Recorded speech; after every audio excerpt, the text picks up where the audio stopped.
Some artists work in small spaces. Some artists work in large spaces. This is a story of an artist who works in a very small space in a very large building.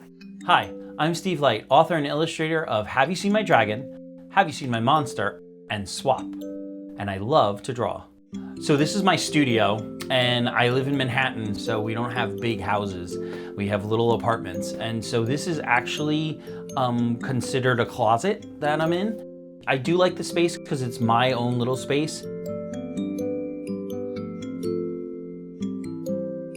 When I was a child, I used to mostly draw with pencil and crayons, but my mom, she worked in an office, so she used to bring me home some pens to draw with and also the manila folders, and I still love that off-white color, that cream color to draw on. My favorite thing to draw with, and what a lot of my books are done with, are fountain pens. I collect old fountain pens, and I love them because they're these great simple machines that you can draw with.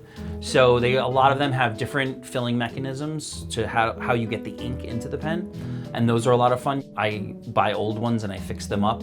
Each nib gives me a different kind of line, so I love trying to pick out the right fountain pen and the right kind of line to tell the story that I want to tell. So like Dragon, it was like a broad nib that flipped to a fine and made broad and thin lines. For Swap, I used what's called a flex nib, so the more pressure you put down, the thicker the line gets, and the lighter pressure, the thinner the line.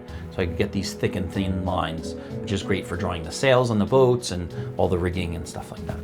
I always say if I lived in the suburbs where I had more room or had a garage, I'd be working on old cars or building bigger things. But since I live in the city and I don't have a lot of space, I can buy these little pens and work on those and fix them up. And I think that's why I really got drawn to the fountain pens.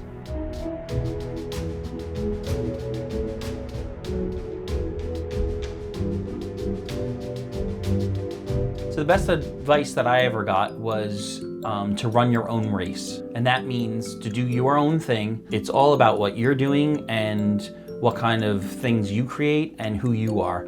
And to just run your own race and not be distracted by the other people running. Swap will be available February 9th, 2016.